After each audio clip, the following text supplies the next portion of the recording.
예, 예. 우리 허 선생님 오늘 하루도 분주하게 움직인 것 같습니다. 예, 예. 예, 중앙당, 그리고 독산동, 남문시장, 서명대, 국회 정론관에 이르기까지 오늘 하루 바쁘게 움직이셨죠? 예, 예, 그렇습니다. 예, 오늘 이 논평의 제목이 아주 자극적이지 않습니까? 예, 이 칼럼에 대한 분노를 잘 담아내 달라는 의미에서 이렇게 제목을 올렸습니다. 오늘 예. 예. 그러셨군요. 예, 우리 답답하신 분들의 가슴을 좀 편안하게 좀 해주시기 바랍니다. 예. 예, 원래 논문을 쓸 때도 예. 문제 제기와 제목이 아주 중요한데 예. 필자의 분노가 크면 클수록 좋은 논문이 완성될 수 있다는 게 정설이라고 생각합니다. 예, 예. 예, 제가 오늘 친한 친구가 아침에 신촌에 있는 유명한 대학교에 강의를 나가면서 예. 카톡으로 아침에 문자를 저한테 보내줬어요. 예. 예, 문자의 내용이 뭐냐면은 제가 저를 사회에서 부를 때 웅천이라고 이렇게 부릅니다. 예, 예. 이 웅천 기침을 하였는가. 오늘 아침 조선일보 배성규라고 하는 기레기 놈의 글을 읽어보시게. 악질도 이런 악질놈이 없네. 대가리를 뽀개고 간을 내서 씹어도 분이 풀리지 않을 것 같네. 김대중, 김창균, 배성규, 이하원 같은 이런 놈들이 나라를 말아먹고도 논평에 이런 악질 반역 기레기들을 꼭 씹어주시길 부탁하네. 아침부터 에이 이런 신문을 안 봐야 하는데 땡땡땡 하면서 이 문자를 카톡으로 저한테 보내줬어요. 그래서 제가 배성규 칼럼을 한번 읽어봤습니다. 이 논평에 앞서서 제가 오늘 집에 들어가지 않았는데 오늘 제가 우연히 또 우리 애국동지 한 분을 만났는데 저보다 굉장히 연배시고 부산의 경남여고를 나오시고 또 이대를 졸업하신 분이세요. 예. 우리 당원은 아니지만은 항상 주말 서울역 집회에 나오시는 분이 계시는데 이분이 편지를 하나 써서 저한테 주셨는데 예. 용지가 미국의 아틀란타 힐튼 호텔의 용지를 가지고 몇 자를 써서 저한테 주셨는데 예. 우선 제가 논평에 앞서서 이분의 글을 한번 짤막하게 읽어드리겠습니다. 분량이 얼마나 되나요? 예, 짤막합니다. 편집을 따로 해야 되나요? 아니요. 그냥 제가 간단하게 읽어보겠습니다. 예. 애국동지 여러분, 서울역 광장에서 1차 태극기 집회를 마치고 강화문 광장까지 거리 행진을 하면서 동아일보 사옥 벽면에 내걸린 엉망이란 글자를 기억하시나요? 지금 이 대한민국의 현실을 그대로 내보이는 이 엉망이라는 글자가 우리에게 말하고 있습니다. 대한민국이 뒤죽박죽 엉망이다. 애국동지들이여 이 나라를 정리정돈해서 바로잡아야 한다고 소리 없지만 외치고 있습니다. 태극기를 들고 매주 토요일 거리에 나서서 대한민국을 살리자고 나온 이 나라의 선량한 애국동지들이여 조금만 더 힘을 냅시다. 이런 글이었습니다. 좋은 글입니다. 가슴에 참 와닿는 글이죠. 예, 작가 하시면 되겠습니다. 예. 이 책은 친박들 사이에 신당 창당설이 자주 거론되고 있습니다. 자, 오늘 제가 이 배성규의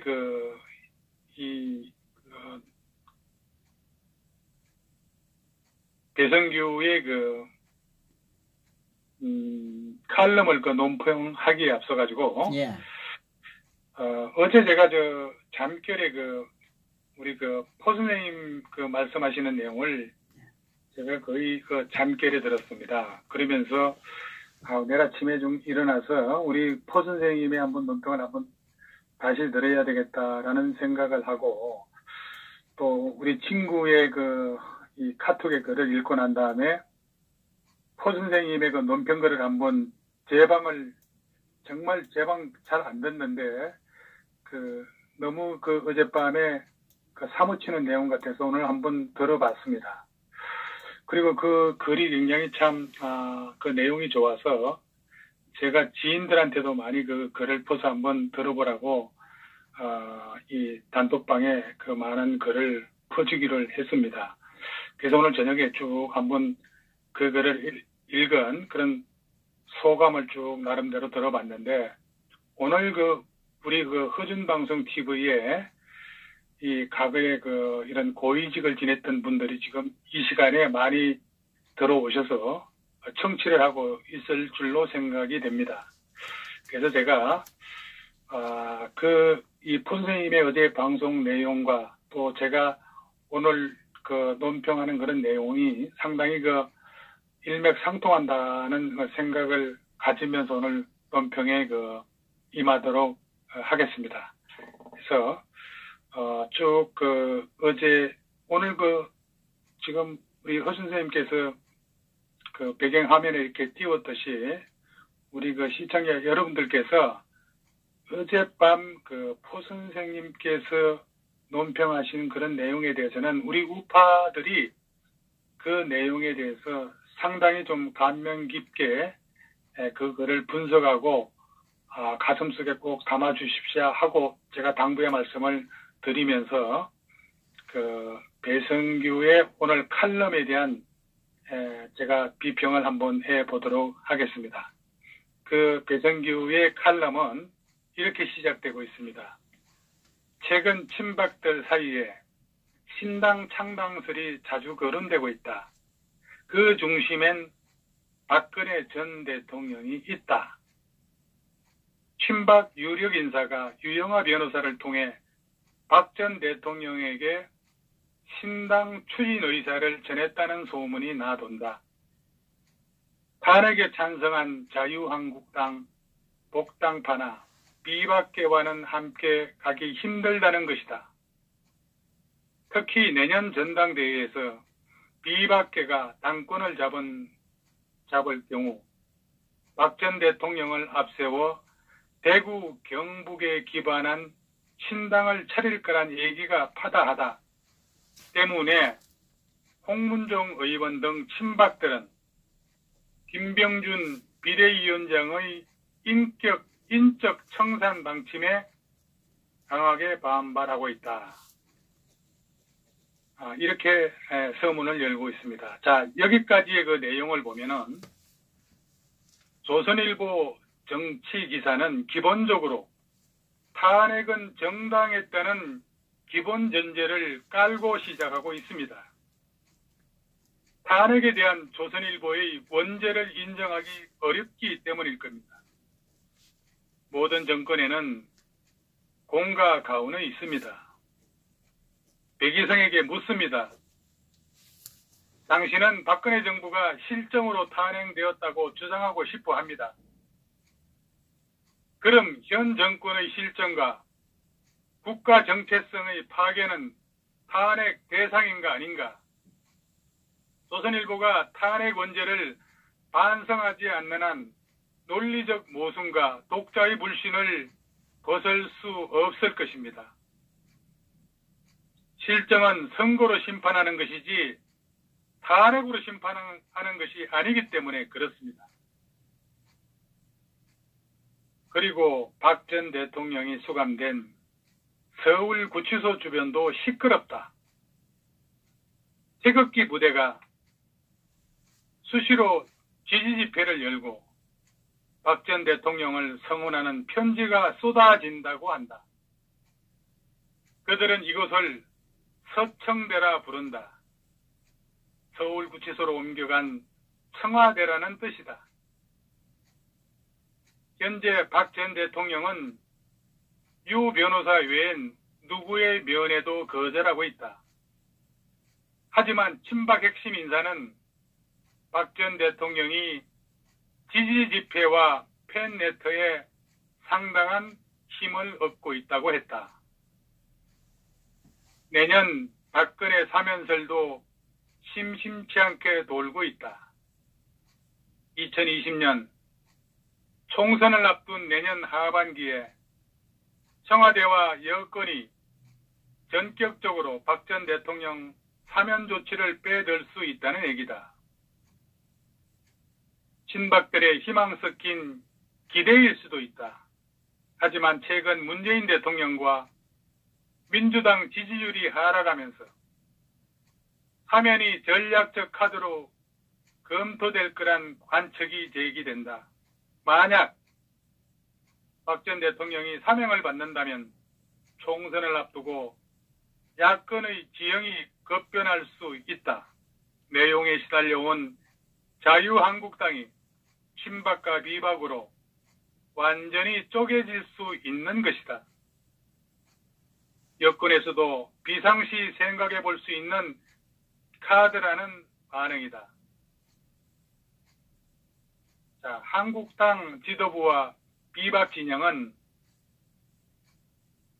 박 전 대통령과 친박이 정치 전면에 나서는 건 어떻게든 막겠다는 기류입니다. 그리고 계속해서 당 조강특위는 한때 박근혜 문제 끝장 토론을 제안했고 당협위원장 평가에서 국정농단과 진박 공천 관련자를 집중 심사하겠다는 방침이다. 따라서 2016년 말 탄핵 표결에 이어 친박과 비박이 당권을 놓고 또다시 박근혜 공방전에 빠질 공산이 크다. 여차하면 여권까지 여기에 가세할지 모른다.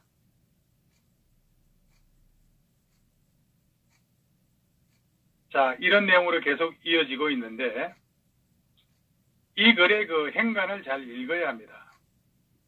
저는 여기서 조선일보의 선동이 시작되었다고 봅니다. 박근혜를 잊고 가자. 역사에 맡기자. 조선의 김대중 논설부터 이선민, 김창균에 이어 배성규까지 보수의 이간질에 앞장서기 시작했습니다. 조선, 그리고 TV조선은 더 이상 우파가 아닙니다. 저그들 호남 출신 송희영 주필 사건부터 이진동 기자의 선동 시작이 탄핵의 출발점이었습니다. 그 뒤에 JTBC와 모든 언론이 탄핵의 칼춤을 추기 시작했습니다. 김창균, 최보식, 배성규 같은 유의 기자들이 이상한 논리로 국민들을 기만하고 있습니다. 배성규와 동정인 언론들과 한국당 배신자들이 최순실을 내세워 자유, 합헌, 민선, 자유민주 대한민국을 쓰러뜨렸습니다. 이는 대역 범죄입니다. 박근혜가 잘나서가 아니라 박근혜는 자유 대한민국의 상징이기 때문에 합헌, 민선, 정권을 붕괴에 가담한 김무성, 유승민, 김성태, 권성동 등 한국당 탄핵 지지자들과 언론들은 자유민주 체제에 대한 반역자요 배신자들입니다. 독일의 히틀러, 이탈리아 무솔리니, 소련의 스탈린, 중국의 마오쩌둥, 셀 수도 없는 독재 권력 하에서 법의 판결이 있었지만 과연 그런 정권들의 법의 심판이 옳았다고 생각하십니까? 명색이 조선의 정치부장이라는 자가 짓거리는 꼬라지 좀 보세요. 당신들이 두려워하는 것은 박근혜 대통령의 무죄가 밝혀져서 조선일보가 한 칼에 날아가는 것이겠죠.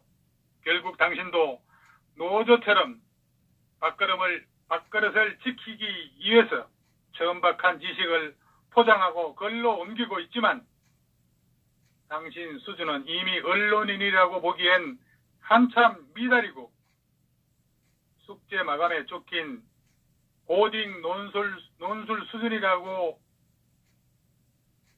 수준이라는 것을 알고 그만 퇴사해서 땀 흘려서 정직하게 일하는 법을 배우기 바랍니다.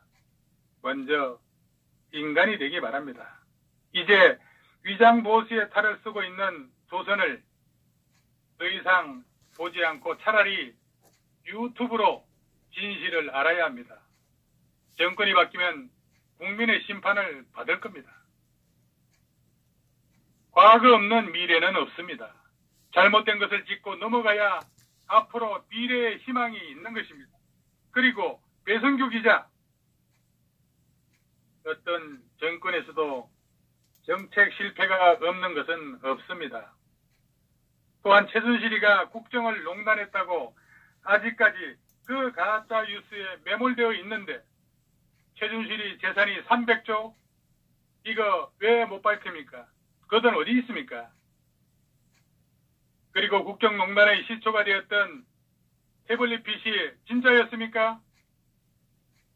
그리고 최순실 씨가 국정에 개입한 사실이 밝혀진 게 뭐가 있고 뇌물을 박근혜 대통령과 공모해서 받은 사실이 어떤 게 있었습니까?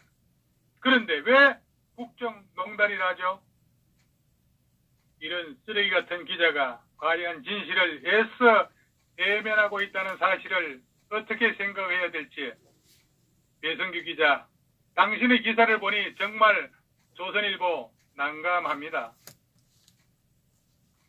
지금까지 밝혀진 팩트만으로도 탄핵 사유는 아니다라고 하는 것이 사실이고 사실입니다. 아무리 뒤집어보고 다시 재검해도 탄핵은 아닙니다. 너무나 중대한 헌법 파괴 행위를 한 것입니다. 헌법기관은 대통령을 없애버린 것이 팩트입니다. 그냥 묻고 넘어가지 못합니다. 반드시 해명의 절차를 밟아야 우리 역사에 있어 후환이 없게 됩니다. 아니면 그때부터 망하기 시작한 나라가 쭉 망하게 될 겁니다. 주사파가 사면할 가능성은 기대하지 말아야 합니다. 절대 기대하지 말아야 합니다. 먼저 그런 희망을 칼로 잘라내야 합니다. 오직 사면의 가능성은 미국 트럼프 행정부의 압력에 의해서만 가능할 수 있습니다. 그쪽으로 모든 본말에 대해 설명하고 사명을 요청해야 할 것입니다. 지난 시기 미국은 김대중 사형 선고 때 관여한 전례가 있기 때문입니다. 박근혜 대통령의 실정도 없었지만 실정에 대한 정치적 책임이 징역 33년이란 말인가요? 배성규 당신이 들어가 보세요. 감방에 들어가 보세요. 수십 년 지난 강주 폭동이나 제주 4.3 사건, 여순 반란도 지금 진상조사 한다는데 왜 현재 진행형인 사기 탄핵 사건을 진실을 밝히기는 그냥 잡고 있고 역사에 맡기지 않아요. 자칭 보수 언론이 이래도 됩니까? 그러니까 조선이 아직도 기레기 수준을 벗어나지 못하고 있는 겁니다. 잘못했으면 언론이고 뭐고 사과하고 죄값을 말해야죠. 무슨 국정농단이 있었다고? 이런 자들이 조선에 있는 한, 탄핵 부역자들이 자한당에 있는 한 그 대가가 어디로 갈 것인지 자명합니다. 박 대통령은 재임 시 특별한 실정한 사실이 없습니다. 정권 탈취에 눈이 먼 몰입의 정치꾼들이 침소 붕대에서 사실을 왜곡하여 국민을 현혹시켜 법의 미명하에 청와대를 강제 점령하고 어리석은 비박 몰입회가 동조해서 나라를 망가지게 한 것입니다. 언젠가는 원상복귀시켜 국민의 자존심을 치유해 나가서 그래야 나라 경제가 융성하고 바로 서게 될 것입니다. 배성규의 사설을 계속해서 보죠. 그런데도 탄핵 사태 2년 만에 박근혜를 또다시 여의도 정치로 끌어들이려는 움직임이 곳곳에서 엿보인다. 그에게 기대어 TK 신당론이나 어설픈 사면설이 더 활개칠 수 있다. 친박과 태극기 진영은 탄핵 찬성한 것에 사과하라며 비박과 복당파를 압박하고 있다.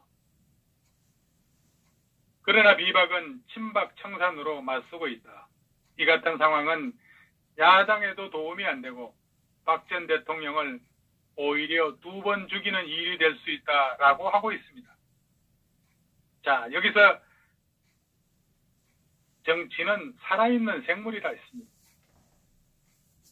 박근혜 대통령은 정치적으로 살아있는 실체입니다. 이명박을 보세요. 그는 정치적으로 죽은 자입니다. 배성규의 논리는 살아있는 생명체를 못 본 채 하자는 것입니다. 박근혜 대통령 탄핵보다 더 무서운 논리라 할 수 있습니다. 이게 역설적으로 2번 죽이자는 얘기 아닙니까? 시위하는 집단을 부대라고 표현한 것은 그들이 쿠데타 세력이라는 뜻인가요? 조선일보 글 쓰는 자의 수준이 이거밖에는 안 되는 겁니까? 삐뚤어진 눈으로 세상을 보니 글도 그런 수준이 아닌가 싶습니다. 자, 계속해서 배성기의 주장은 이렇습니다. 문재인 정부는 출범 후 1년 반을 과거 정부 적폐캐기에 주력해 왔다. 그 사이 경제는 악화되고 국민 삶은 팍팍해졌다. 그런데 야당까지 박근혜 과거사 싸움에 빠져들 듯한 조짐이다.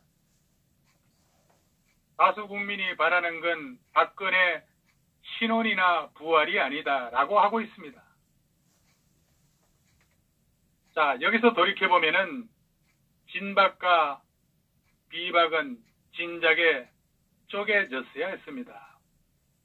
홍준표가 탄핵파를 끌어들이고도 자한당 지지율이 한치도 오르지 않는 거 보면은 모르겠습니까? 탄핵 찬성 위장 우파가 어영 언론인 지식인이 제살 국리 찾느냐고 반문연대 주장하는데 이건 안 될 겁니다. 다시 찢어지고 지지율을 봐야 민심이 어디에 있었는지 알겠습니까? 자기 파마머리조차 관리할 능력이 없는 이정미 대법관의 판결을 과연 신뢰할 수 있겠습니까? 대통령이 탄핵된 지 1년 6개월이 넘었는데도 대통령 탄핵 문제는 계속 현 한국 정치의 한복판에 있습니다. 만약 박근혜 대통령이 그에 맞는 죄를 지었고 합당하게 탄핵을 받았다면 이렇게 계속 이슈가 될 것인가요? 나는 대통령 탄핵이 첫 단초부터 잘못 끼워졌다고 생각합니다. 가장 큰 문제는 헌법 84조에 명시되어 있는 대통령은 내란 또는 외환의 죄를 범한 경우를 제외하고는 재직 중 형사상의 소출을 받지 아니한다는 그런 조문을 어긴 것입니다. 나중에 헌법재판소에서 탄핵을 인정하였다 해도 여기에 참가한 재판관들도 자신의 소신에 의한 것이 아니라 이른바 촛불 세력에 굴복한 것이라고 저는 생각합니다. 박통에 대한 제대로 된 평가는 재직 후 조사를 해서 죄를 밝히면 되는 것이었고 여기에 맞는 처벌을 하면 되었던 것입니다. 이 잘못된 탄핵 과정으로 한국의 정치 수준은 최소한 한 세대는 후퇴한 것이라고 생각합니다.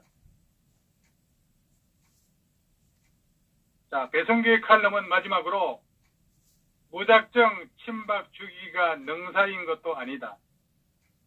국민은 서민상과 경제를 되살릴 유능한 정치 세력을 원한다. 한국당은 지금까지 과거에 얽매여 미래 정책 대안도 새로운 정치 리더도 보여주지 못했다.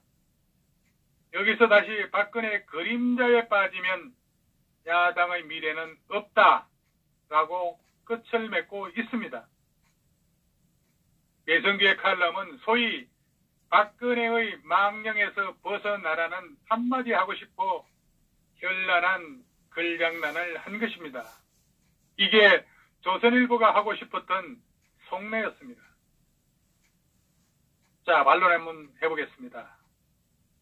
박근혜의 복귀는 포스트 대한민국의 이전과 이후 두 세계를 구분짓는 역사적 경계선이라 할 수 있습니다. 승리한 자가 진실한 것이 아니라 진실한 자가 반드시 승리한다는 진리, 역사란 승리한 자의 기록이 아니라 진실한 사람들이 거짓과 싸워온 치열한 투쟁 기록이라는 것을 모든 사람들이 인식해야 하기 때문입니다. 진실은 언제나 승리하지 않습니다. 그러나 진실은 죽지 않고 결코 포기하지 않습니다. 이것이 박근혜의 복귀가 갖는 의미이며 이러한 우주법칙을 믿는 사람, 이러한 생의 교훈을 가슴 깊이 새긴 사람들만이 포스트 대한민국을 일으킬 수 있다고 봅니다. 조선은 김무성, 김성태, 유성민, 권성태 등등 박근혜를 적군에 팔아넘긴 가롯, 유타, 무리를 용서하라는 겁니까? 뭡니까? 정치는 인간성을 포기해도 되는 겁니까? 노무현은 뇌물을 먹고 자살해도 그를 따르는 무리들은 지금까지 그를 우상하고 있습니다. 아무 죄가 없이 탄핵되고 옥고를 치르고 있는 박근혜 대통령이 복근하는 게 여의도의 그림자라도 된단 말입니까? 우병우 못 죽여서 난리치던 게 결국 탄핵까지 이어지게 만든 장본인 조선일보는 역시나 답이 없습니다. 태극기 부대 하지 말기 바랍니다. 그분들이 누구 지시에 따라 움직이는 그런 분들인가요? 배성규 씨, 기자라면은 정확한 어휘를 가려서 써야 하지 않겠습니까? 그리고 실정에 대한 정치적 책임이라니요. 박근혜의 정치가 실패했는지의 여부는 그 정치가 진행 중에 중단됐기 때문에 박근혜 정치의 결과는 그것이 실패했다고 누구도 감히 함부로 예단할 수 없습니다. 그런데 문재인의 정치는 실패가 거의 확실합니다. 이런 마당에 박근혜가 실정했다고 못을 박는다고요? 누가? 이건 아주 고약한 놈들이고 악의적입니다.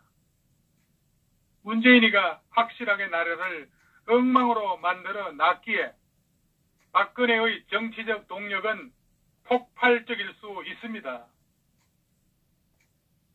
자, 한당의 지지율이 안 올라가는 것도 그 방정일 수 있습니다.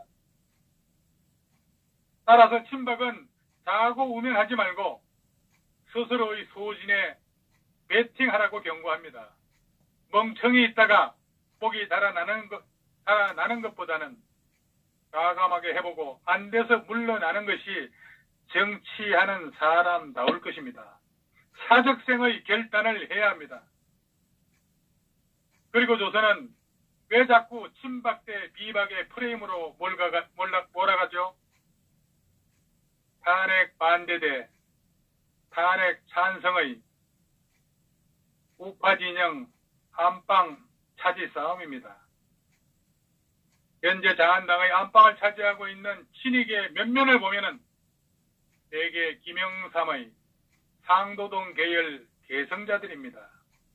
민주화란 미명 아래 투쟁을 할 당시부터 김대중의 동교동 계열과 경쟁하며 때론 협력을 하다가 민주화 이후에도 여야로 갈려서 낮에는 서로 으르렁거리며 싸우다가도 밤이면 요정에서 기생 끼고 엉덩이 두드리며 형님하고 하던 무리들입니다. 그런 식으로 정치를 배웠기에 지금도 낮에는 어리렁거리지만은 밤에는 서로 어울려 형님 먼저 아우 먼저 하며 부어라 마시라 할 것 같습니다. 이것이 친익의 민낯입니다. 진정한 세신은 이런 식의 정치인들 퇴출이 우선 되어야 한다고 생각합니다. 자, 오늘 논평 여기서 마치겠습니다. 감사합니다. 예, 수고하셨습니다. 오늘 파주 박사님 논평 최고입니다. 최고.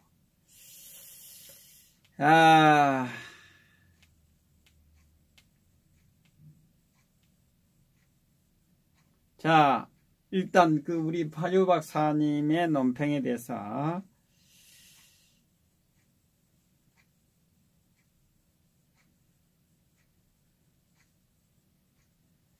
박수부터 치셔야 되겠습니다. 박수부터.